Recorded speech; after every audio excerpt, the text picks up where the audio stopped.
श्रीमद् भगवत गीता साक्षात भगवान की दिव्य वाणी है।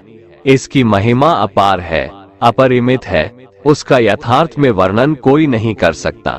शेष, महेश, गणेश भी इसकी महिमा को पूरी तरह से नहीं कह सकते, फिर मनुष्य की तो बात ही क्या है। गीता एक परम रहस्यमय ग्रंथ है। इसमें संपूर्ण वेदों का सार संग्रह किया गया है।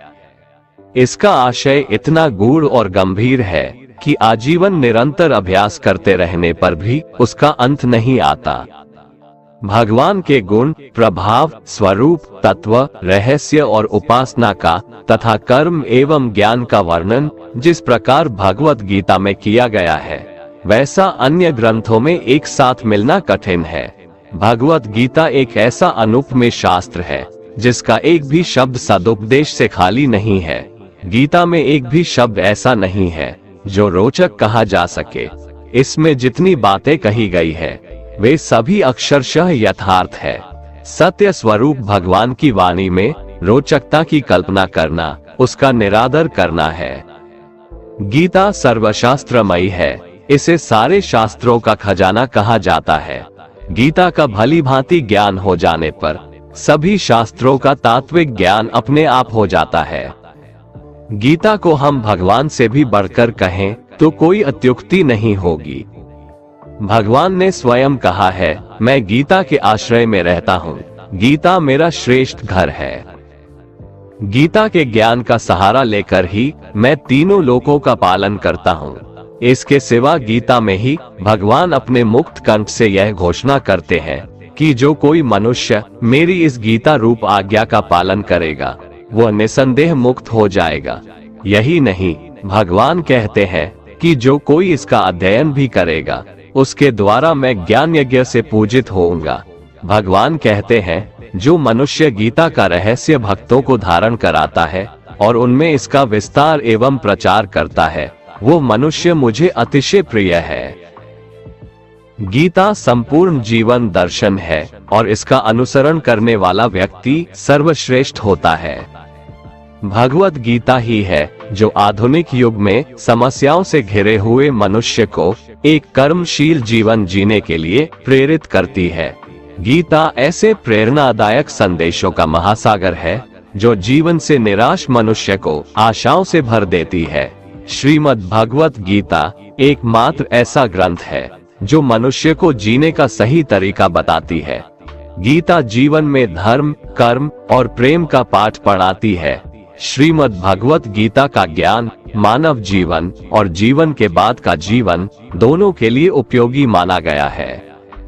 भगवत गीता में कुल 18 अध्याय है और 700 श्लोक है, जिसे सभी के लिए पढ़ पाना थोड़ा मुश्किल है। इसीलिए आज के इस बेहद ही खास वीडियो में हम श्रीमद् भगवत गीता के एक एक अध्याय के एक एक श्लोक का मतलब विस्तार पूर्वक और सरल भाषा में समझाएंगे, जिन्हें जानकर आप श्रीमद् भगवत गीता का सही मतलब समझ पाएंगे। इसलिए इन विचारों को आप हर रोज जरूर सुने। तो चलिए अब देर नहीं करते हुए वीडियो शुरू करते हैं। श्रीमद् भगवत गीता पहला अध्याय, अर्जुन विषाद योग। पहला अध्याय है अर्जुन विषाद योग। यहाँ शुरुआत होती है धृतराष्ट्र के सवालों से। वो संजय से जानना चाहते हैं कि धर्मभूमि कुरुक्षेत्र में युद्ध करने के लिए एकत्र हुए मेरे और पांडु के पुत्र क्या कर रहे हैं, उनकी सेना क्या कर रही है। धृतराष्ट्र जानना चाहते हैं कि युद्ध स्थल पर आखिर हो क्या रहा है। धृतराष्ट्र अंधे थे, वो देख नहीं सकते थे, लेकिन वो आंख से अंधे थे, मन और मस्तिष्क से नहीं। वो जानते थे कि वो धर्म के साथ नहीं खड़े हैं, क्योंकि धर्म तो वहां था जहां श्री कृष्ण खड़े थे। अपने पुत्र मोह में उन्होंने शांति की जगह युद्ध को चुना था, लेकिन वो जानते थे कि इस युद्ध को जीतना आसान नहीं होगा। अपने जीवन में हम भी जब कोई गलत करते हैं तो हम भी समझ रहे होते हैं कि हमारे किए का नतीजा शायद अच्छा नहीं हो, और यही डर, चिंता धृतराष्ट्र को सता रहा था। संजय आंखों देखा हाल बताते हुए उत्तर देते हैं कि हे राजन, दुर्योधन पांडवों की सेना के व्यूह को देख रहे हैं और ये बात गुरु द्रोणाचार्य को जाकर बताते हैं। संजय को दिव्य दृष्टि प्राप्त हुई थी। वो युद्ध क्षेत्र से दूर रहते हुए भी युद्ध को देख सकते थे। दुर्योधन कह रहे हैं, हे आचार्य, पांडु पुत्रों की इस विशाल सेना को देखिए, जिसे आपके बुद्धिमान शिष्य द्रुपद पुत्र धृष्टद्युम्न ने इतने कौशल से व्यूह के आकार में सजाया है। इस युद्ध में भीम तथा अर्जुन के समान अनेकों महान शूरवीर और धनुर्धर है। युयुधान, विराट और द्रुपद जैसे भी महान योद्धा है। धृष्टकेतु, चेकितान तथा काशीराज जैसे महान शक्तिशाली और पुरुजित, कुंती भोज तथा शैब्य जैसे मनुष्यों में श्रेष्ठ योद्धा भी है। युधामयु जैसे महान पराक्रमी तथा उत्तमौजा जैसे अत्यंत शक्तिशाली, सुभद्रा का पुत्र अभिमन्यु और द्रौपदी के पुत्रों सहित ये सभी महान योद्धा है। दुर्योधन कह रहे हैं, हे ब्राह्मण श्रेष्ठ, हमारी तरफ के भी उन विशेष शक्तिशाली योद्धाओं को जान लीजिए। मेरी सेना में स्वयं आप द्रोणाचार्य, पितामह भीष्म, कर्ण, कृपाचार्य, अश्वत्थामा, विकर्ण और सोमदत्त का पुत्र भूरिश्रवा जैसे योद्धा है, जो सदैव युद्ध में विजयी रहे हैं। ऐसे अन्य अनेक शूरवीर भी है, जो मेरे लिए अपने जीवन का बलिदान देने के लिए अनेक प्रकार के अस्त्र शस्त्रों से सुसज्जित है, और यह सभी युद्ध विधा में निपुण है। इस प्रकार भीष्म पितामह द्वारा अच्छी प्रकार से संरक्षित हमारी सेना की शक्ति असीमित है, किंतु भीम द्वारा अच्छी प्रकार से संरक्षित होकर भी पांडवों की सेना की शक्ति सीमित है। अतः सभी मोर्चों पर अपनी अपनी जगह स्थित रहकर आप सभी निश्चित रूप से भीष्म पितामह की सभी ओर से सहायता करें। संजय धृतराष्ट्र को बताते हुए कहते हैं कि हे राजन, तब कुरुवंश के वयोवृद्ध परम प्रतापी पितामह भीष्म ने दुर्योधन के हृदय में हर्ष उत्पन्न करते हुए सिंह गर्जना के समान उच्च स्वर से शंख बजाया। तत्पश्चात अनेक शंख, नगाड़े, ढोल, मृदंग और सींग आदि बाजे अचानक एक साथ बज उठे। उनका वो शब्द बड़ा भयंकर था। तत्पश्चात दूसरी ओर से सफेद घोड़ों से युक्त उत्तम रथ पर आसीन योगेश्वर श्री कृष्ण और अर्जुन ने भी अलौकिक शंख बजाए। हृदय के सर्वस्व ज्ञाता श्री कृष्ण ने पांचजन्य नामक, अर्जुन ने देवदत्त नामक और भयानक कर्म वाले भीमसेन ने पौंड्र नामक महाशंख बजाया। हे राजन, कुंती पुत्र राजा युधिष्ठिर ने अनंतविजय नामक और नकुल तथा सहदेव ने सुघोष और मणिपुष्पक नामक शंख बजाए। श्रेष्ठ धनुष वाले काशीराज और महारथी शिखंडी एवं धृष्टद्युम्न तथा राजा विराट और कभी न हारने वाला सात्यकी, राजा द्रुपद एवं द्रौपदी के पांचों पुत्र और बड़ी भुजा वाले सुभद्रा पुत्र अभिमन्यु आदि सभी ने अलग अलग शंख बजाए। संजय कहते हैं, उस भयंकर ध्वनि ने आकाश और पृथ्वी को गुंजायमान करते हुए आपके पुत्रों के हृदय में शोक उत्पन्न कर दिया।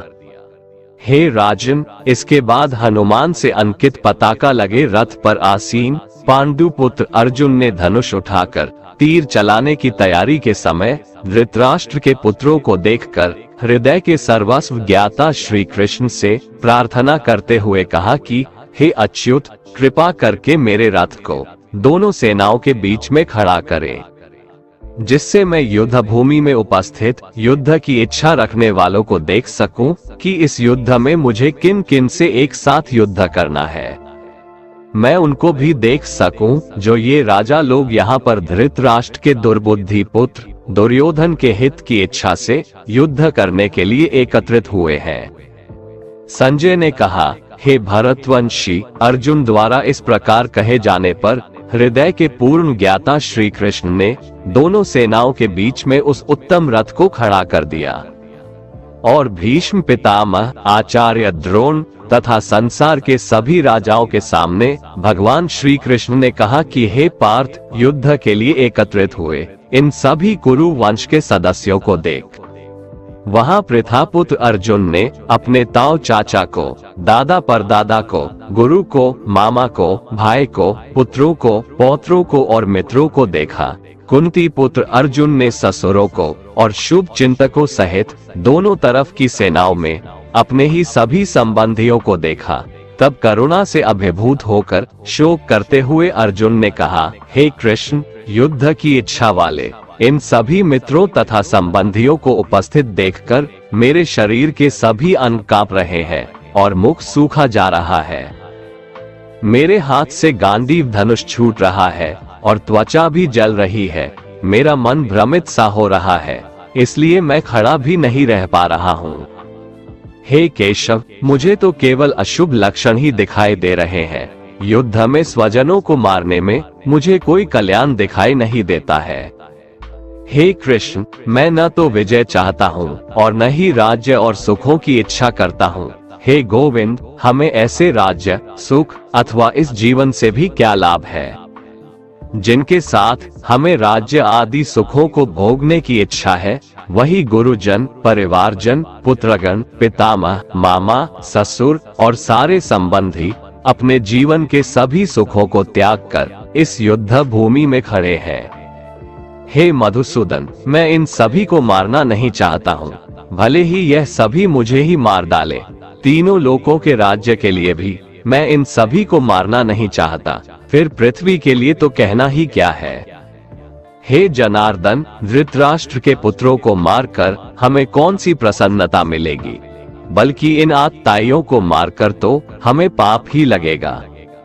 हे माधव, अतः मुझे धृतराष्ट्र के पुत्रों को उनके मित्रों और संबंधियों सहित मारना उचित नहीं लगता है, क्योंकि अपने ही कुटुंबियों को मारकर हम कैसे सुखी हो सकते हैं।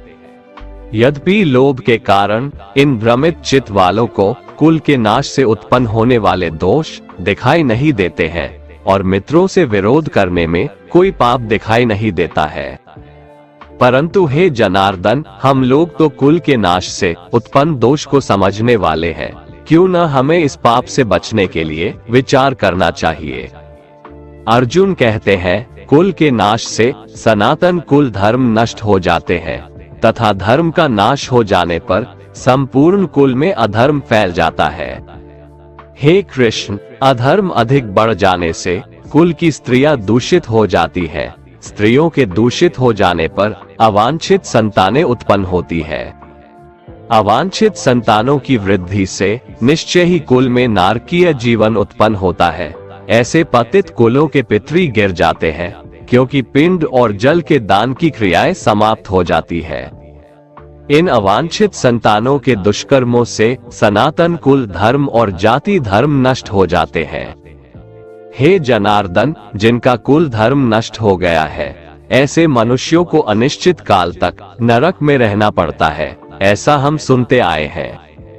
कितने आश्चर्य की बात है कि हम लोग बुद्धिमान होकर भी महान पाप करने को तैयार हो गए हैं, जो राज्य और सुख के लोभ से अपने प्रियजनों को मारने के लिए आतुर हो गए हैं। यदि मुझ शस्त्र रहित विरोध न करने वाले को धृतराष्ट्र के पुत्र हाथ में शस्त्र लेकर युद्ध में मार डाले तो भी इस प्रकार मरना मेरे लिए अधिक श्रेयकर होगा। संजय ने कहा, इस प्रकार शोक से संतप्त हुआ मन वाला अर्जुन युद्ध भूमि में ये कहकर बाणों सहित धनुष को त्याग कर रथ के पिछले भाग में बैठ गया। और इस प्रकार श्रीमद् भगवत गीता के श्री कृष्ण अर्जुन संवाद में अर्जुन विषाद योग नाम का पहला अध्याय समाप्त हुआ। श्रीमद् भगवत गीता अध्याय 2 सांख्य योग। जय श्री कृष्ण। दोस्तों, पहले अध्याय में आपने सुना कि किस प्रकार दुर्योधन की सेना में अपने रिश्तेदारों, गुरुजनों को देखकर अर्जुन के पैर कांपने लगे। युद्ध में अपने कुल के नाश का डर अर्जुन को सताने लगा। शोक से संतप्त हुआ मन वाला अर्जुन युद्ध भूमि में बाणों सहित धनुष को त्याग कर रथ के पिछले भाग में बैठ गया। अब श्री भगवान उसका उत्तर देंगे और इस अध्याय का नाम है सांख्य योग। अब यहाँ से शुरुआत होती है उस ज्ञान की जिसके लिए भगवत गीता दुनिया का सबसे महानतम ग्रंथ है और ज्ञान का भंडार माना जाता है। संजय धृतराष्ट्र से कहते हैं कि हे राजन, उस प्रकार करुणा से व्याप्त और आंसुओं से पूर्ण तथा व्याकुल नेत्रों वाले शोक युक्त उस अर्जुन के प्रति भगवान श्री कृष्ण ने यह वचन कहा। श्री भगवान बोले, हे अर्जुन, तुझे इस असमय में यह मोह किस हेतु से प्राप्त हुआ, क्योंकि न तो ये श्रेष्ठ पुरुषों द्वारा आचरित है, न स्वर्ग को देने वाला है और न ही कीर्ति को बढ़ाने वाला है। भगवान यहाँ अर्जुन से पूछते हैं कि हे अर्जुन, जबकि अब युद्ध शुरू होने वाला है, ऐसी अवस्था में बुद्धिमान होते हुए भी तुम्हारे अंदर ऐसा मोह कहाँ से आ गया? इसलिए हे अर्जुन, नपुंसकता को मत प्राप्त हो, तुझ में यह उचित नहीं जान पड़ती है। हृदय की तुच्छ दुर्बलता को त्याग कर युद्ध के लिए खड़ा हो जा। तब अर्जुन श्री भगवान से कहते हैं, हे मधुसूदन, मैं रणभूमि में किस प्रकार बाणों से भीष्म पितामह और द्रोणाचार्य के विरुद्ध लड़ूंगा, क्योंकि हे अरिसूदन, वे दोनों ही पूजनीय हैं। इसलिए इन महानुभाव गुरुजनों को न मारकर मैं इस लोक में भिक्षा मांगकर खाना कल्याणकारक समझता हूँ, क्योंकि गुरुजनों को मारकर भी इस लोक में रुधिर से सने हुए अर्थ और काम रूप भोगों को ही तो भोगूंगा। इसमें अर्जुन ने ये भाव दिखलाया है कि गुरुजनों को मारना सर्वथा अनुचित है। उनको मारकर भी क्या मिलेगा? ना तो मुक्ति मिलेगी और ना ही धर्म की सिद्धि होगी। केवल इस लोक में अर्थ और काम रूप तुच्छ भोग ही तो मिलेगा, जिनका मूल्य इन गुरुजनों के जीवन के सामने कुछ भी नहीं है। हत्या के फलस्वरूप मेरे हाथ उनके रक्त से सने हुए ही होंगे। इसलिए ऐसे भोगों को प्राप्त करने के लिए गुरुजनों का वध करना कदापि उचित नहीं है। हम ये भी नहीं जानते कि हमारे लिए युद्ध करना और न करना, इन दोनों में से कौन सा श्रेष्ठ है, अथवा ये भी नहीं जानते कि उन्हें हम जीतेंगे या हमको वे जीतेंगे। और जिनको मारकर हम जीना भी नहीं चाहते, वे ही हमारे आत्मीय धृतराष्ट्र के पुत्र हमारे मुकाबले में खड़े हैं। इसलिए मैं आपसे पूछता हूँ कि जो साधन निश्चित कल्याणकारक हो वह मेरे लिए कहिए, क्योंकि मैं आपका शिष्य हूँ। इसलिए मुझको शिक्षा दीजिए, क्योंकि भूमि में निष्कंटक धन धान्य संपन्न राज्य को और देवताओं के स्वामी पने को प्राप्त होकर भी मैं उस उपाय को नहीं देखता हूँ जो मेरी इंद्रियों के सुखाने वाले शोक को दूर कर सके। इसमें अर्जुन ने ये भाव दिखलाया है कि युद्ध में विजय पा लेने पर ज्यादा से ज्यादा मैं इस पृथ्वी पर राज्य प्राप्त कर लूंगा, परंतु यदि मुझे देवताओं का आधिपत्य भी मिल जाए तो भी वह मेरे इंद्रियों को सुखा देने वाले शोक को दूर करने में समर्थ नहीं है। इसलिए मुझे कोई ऐसा उपाय बताएं जो मेरी इंद्रियों को सुखाने वाली शोक को दूर करके मुझे सदा के लिए सुखी बना दे। संजय धृतराष्ट्र से कहते हैं, हे राजन, निद्रा को जीतने वाले अर्जुन अंतर्यामी श्री कृष्ण महाराज के प्रति इस प्रकार कहकर फिर श्री गोविंद भगवान से कहकर कि युद्ध नहीं करूंगा और चुप हो गए। हे भरतवंशी धृतराष्ट्र, अंतर्यामी श्री कृष्ण महाराज दोनों सेनाओं के बीच में शोक करते हुए उस अर्जुन को हंसते हुए यह वचन बोले। श्री भगवान बोले, हे अर्जुन, तू न शोक करने योग्य मनुष्यों के लिए शोक करता है और पंडितों जैसे वचनों को कहता है, परंतु जिनके प्राण चले गए हैं उनके लिए और जिनके प्राण अभी नहीं गए हैं उनके लिए भी ज्ञानी जन शोक नहीं करते। न तो ऐसा ही है कि मैं किसी काल में नहीं था, तू नहीं था, अथवा ये राजा लोग नहीं थे, और न ऐसा ही है कि इससे आगे हम सब नहीं रहेंगे। जिस प्रकार जीवात्मा की इस देह में बालकपन, जवानी और वृद्धावस्था होती है, वैसे ही मरने के बाद नए शरीर की प्राप्ति होती है। उस विषय में धीर पुरुष मोहित नहीं होता। इसमें श्री भगवान के कहने का भाव है कि जिस प्रकार बालकपन, जवानी और बुढ़ापा ये अवस्थाएं आत्मा की नहीं होती है, स्थूल शरीर की होती है और आत्मा में उनका आरोप किया जाता है, ठीक उसी प्रकार एक शरीर से दूसरे शरीर में आना जाना भी वास्तव में आत्मा का नहीं होता, सूक्ष्म शरीर का ही होता है और उसका आरोप आत्मा में किया जाता है।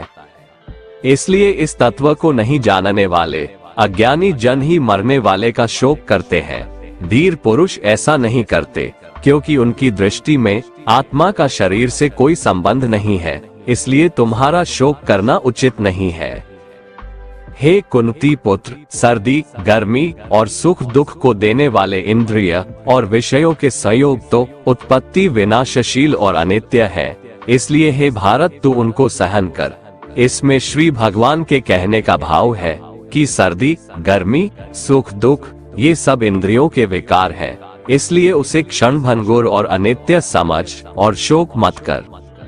क्योंकि हे पुरुष श्रेष्ठ, दुख सुख को समान समझने वाले जिस धीर पुरुष को ये इंद्रिय और विषयों के संयोग व्याकुल नहीं करते, वह मोक्ष के योग्य होता है।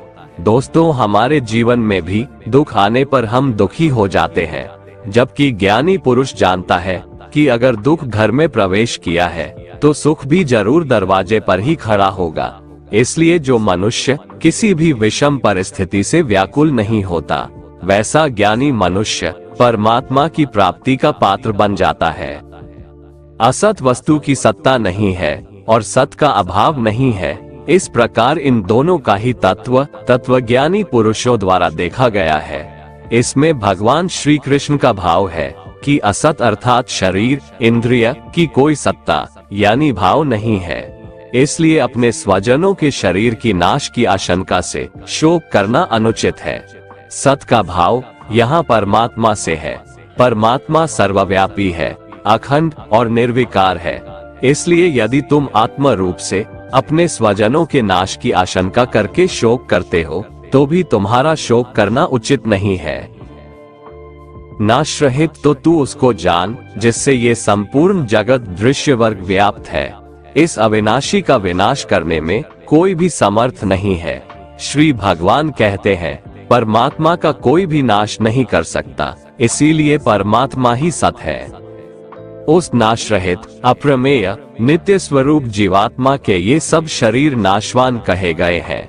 इसलिए हे भारतवंशी अर्जुन, तू युद्ध कर। यहाँ श्री कृष्ण का भाव है कि जब ये बात सिद्ध हो चुकी है कि शरीर नाशवान है, उनका नाश अनिवार्य है और आत्मा नित्य है, उसका कभी नाश नहीं होता, तो युद्ध करने में शोक का कोई कारण ही नहीं है।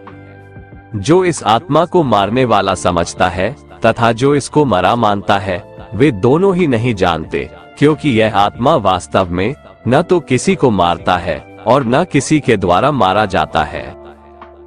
यहाँ श्री भगवान का भाव है कि स्थूल शरीर से सूक्ष्म शरीर के वियोग को मरना कहते हैं, इसलिए मरने वाला स्थूल शरीर है। इसी तरह जिस स्थूल शरीर की क्रिया से किसी दूसरे स्थूल शरीर के प्राणों का वियोग होता है, उसे मारने वाला कहते हैं। इसलिए मारने वाला भी शरीर ही है, आत्मा नहीं है। किंतु शरीर के धर्मों को अपने में अध्यारोपित करके अज्ञानी लोग आत्मा को मारने वाला मान लेते हैं, इसलिए उनको उन कर्मों का फल भोगना पड़ता है।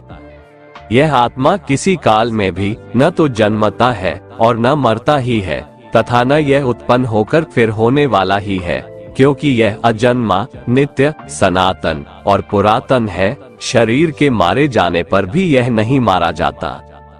हे पृथापुत्र अर्जुन, जो पुरुष इस आत्मा को नाश रहित, नित्य, अजन्मा और अव्यय जानता है, वह पुरुष कैसे किसको मरवाता है और कैसे किसको मारता है।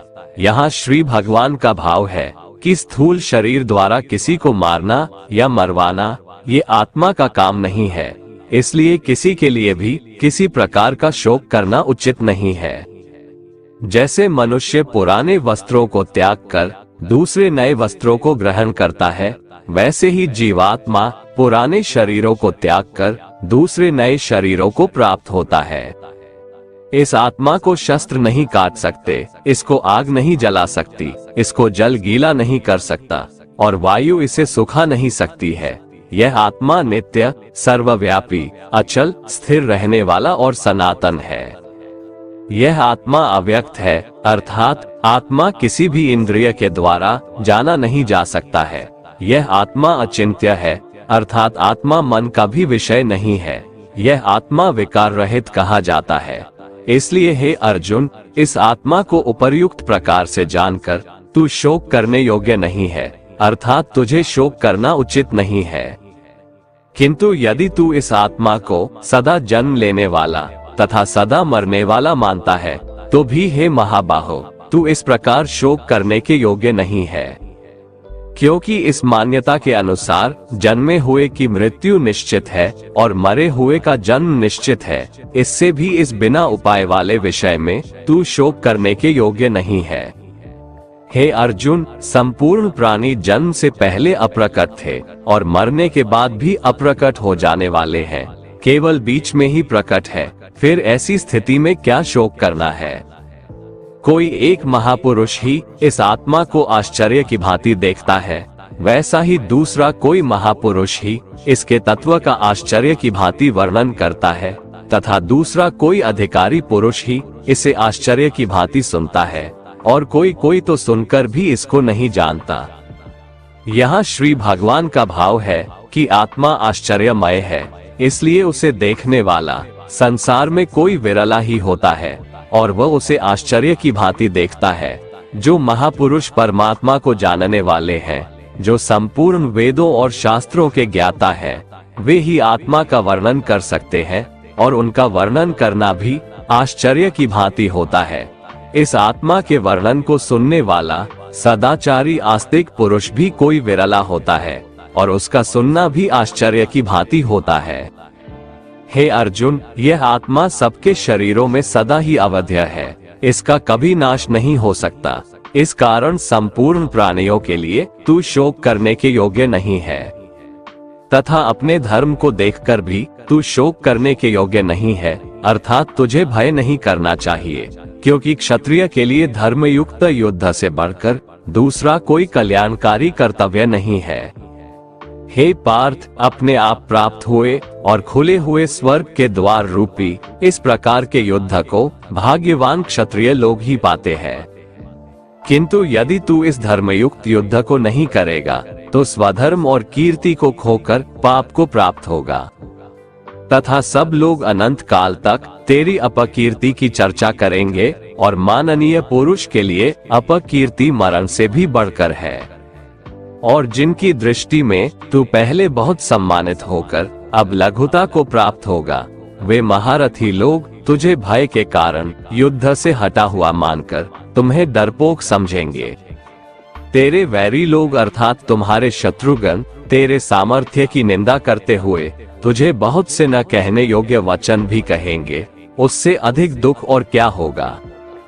या तो तू युद्ध में मारा जाएगा और स्वर्ग को प्राप्त होगा, अथवा संग्राम में जीतकर पृथ्वी का राज्य भोगेगा। इस कारण हे अर्जुन, तू युद्ध के लिए निश्चित करके खड़ा हो जा। हार जीत, लाभ हानि और सुख दुखों को समान समझकर युद्ध के लिए तैयार हो जा। इस प्रकार युद्ध करने से तू पाप को नहीं प्राप्त होगा। हे पार्थ, ये बुद्धि तेरे लिए ज्ञान योग के विषय में कही गई, और अब तू इसको कर्म योग के विषय में सुन। जिस बुद्धि को जानकर तू कर्मों के बंधन को भली भांति त्याग देगा, अर्थात सर्वथा नष्ट कर डालेगा। इस कर्मयोग में आरंभ का अर्थात बीज का नाश नहीं है और उल्टा फल रूप दोष भी नहीं है, बल्कि इस कर्मयोग रूप धर्म का थोड़ा सा भी साधन जन्म मृत्यु रूप महान भय से रक्षा कर लेता है। यहाँ श्री भगवान के कहने का भाव है कि कर्मयोग का कभी नाश नहीं होता। इसके संस्कार साधक के अंतःकरण में स्थित हो जाते हैं और वे साधक को दूसरे जन्म में पुनः साधन में लगा देते हैं। निष्काम भाव से किए गए कर्मों का विपरीत परिणाम भी नहीं होता है और ऐसा साधक भगवान को प्राप्त हो जाता है। हे अर्जुन, इस कर्मयोग में निश्चयात्मिका बुद्धि एक ही होती है, किंतु अस्थिर विचार वाले विवेकहीन सकाम मनुष्यों की बुद्धियां निश्चय ही बहुत भेदों वाली और अनंत होती है। जब फैसला लेना हो तो बुद्धि एक ही होती है, लेकिन जहां सोच की, फैसले की, निर्णय की कमी हो, वहां कई बुद्धियां काम करती है। यहाँ अनिर्णय की स्थिति के बारे में कहा गया है। जब आप फैसला नहीं ले पाते हैं तो ना जाने कई दिशाओं में आपका ध्यान, आपकी बुद्धि जाती है, लेकिन अगर आप निर्णय करने की सोच ले तो उसके बाद सिर्फ उस काम को करने का ही प्रण होता है। हे अर्जुन, जो भोगों में तन्मय हो रहे हैं, जो कर्मफल के प्रशंसक वेदवाक्यों में ही प्रीति रखते हैं, जिनकी बुद्धि में स्वर्ग ही परम प्राप्य वस्तु है और जिसके लिए स्वर्ग से बढ़कर दूसरी कोई वस्तु ही नहीं है, यानी ऐसे लोग जो कर्म के बदले में होने वाले सिर्फ फल या लाभ की बात करते हैं तो वह कर्म नहीं स्वार्थ बन जाता है, उसे कर्म नहीं कह सकते। हे अर्जुन, जो अज्ञानी लोग सिर्फ दिखाव शोभायुक्त वाणी को कहते हैं वो ढोंगी होते हैं। वो कहते बहुत कुछ है लेकिन करते बहुत कम है। ऐसे लोगों से बचकर रहना चाहिए। जो कर्म की बातें सिर्फ भोग और ऐश्वर्य के लिए करते हैं, जिनका ध्येय सिर्फ भोग और ऐश्वर्य है, उन पुरुषों की परमात्मा में निश्चयात्मिका बुद्धि नहीं होती। हे अर्जुन, वेदों के कर्मकांड हमारी प्रकृति के 3 गुणों से जुड़े हैं, इसलिए तू उन भोगों एवं उनके साधनों में आसक्तिहीन, हर्ष शोकादि द्वंद्वों से रहित, योग और क्षेम को न चाहने वाला और स्वाधीन अंतःकरण वाला हो। यहाँ श्री भगवान कहते हैं वेद भी सिर्फ 3 गुणों में समाप्त हो जाते हैं, उससे आगे वे भी नहीं जानते। उससे आगे है कर्मयोग। श्री भगवान का कहना है कि कर्म करो लेकिन उससे आसक्ति मत रखो। बेहद बड़े जलाशय के प्राप्त हो जाने पर छोटे जलाशय में मनुष्य का जितना प्रयोजन रहता है, उसी तरह से जिसने ब्रह्म तत्व को समझ लिया तब उसके लिए वेदों की कोई आवश्यकता नहीं रह जाती है। तेरा कर्म करने में ही अधिकार है, उसके फलों में कभी नहीं। इसलिए तू कर्मों के फल के लिए काम मत कर, लेकिन ऐसा भी ना हो कि तू काम ही मत कर। कर्म करना है लेकिन फल के लिए नहीं। हे धनंजय, तू आसक्ति को त्याग कर तथा सिद्धि और असिद्धि में समान बुद्धि वाला होकर योग में स्थित हुआ कर्तव्य कर्मों को कर। फल की इच्छा के लिए कर्म मत कर। तुमको कर्मयोगी बनने के लिए संभाव में स्थित होकर कर्म करना चाहिए। सकाम कर्मों को बुद्धि योग की अपेक्षा अत्यंत नीचा बतलाकर भगवान ने भाव दिखलाया है कि सकाम कर्मों का फल नाशवान क्षणिक सुख की प्राप्ति है और कर्मयोग का फल परमात्मा की प्राप्ति है। इसलिए दोनों में दिन और रात की भांति महान अंतर है। इस समत्वरूप बुद्धि योग से सकाम कर्म अत्यंत ही निम्न श्रेणी का है। इसलिए हे धनंजय, तू समबुद्धि में ही रक्षा का उपाय ढूंढ, अर्थात बुद्धि योग का ही आश्रय ग्रहण कर। समबुद्धि युक्त पुरुष पुण्य और पाप दोनों को इसी लोक में त्याग देता है, अर्थात उनसे मुक्त हो जाता है। इससे तू समत्व रूप योग में लग जा। ये समत्व रूप योग ही कर्मों में कुशलता है, अर्थात कर्म बंधन से छूटने का उपाय है। क्योंकि समबुद्धि से युक्त ज्ञानी जन कर्मों से उत्पन्न होने वाले फल को त्याग कर जन्म रूप बंधन से मुक्त होकर निर्विकार परम पद को प्राप्त हो जाते हैं। जिस काल में तेरी बुद्धि मोह रूप दलदल को भली भांति पार कर जाएगी, उस समय तू सुने हुए और सुनने में आने वाले इस लोक और परलोक संबंधी सभी भोगों से वैराग्य को प्राप्त हो जाएगा। भांति भांति के वचनों को सुनने से विचलित हुई तेरी बुद्धि जब परमात्मा में अचल और स्थिर ठहर जाएगी, तब तो योग को प्राप्त हो जाएगा, अर्थात तेरा परमात्मा से नित्य संयोग हो जाएगा।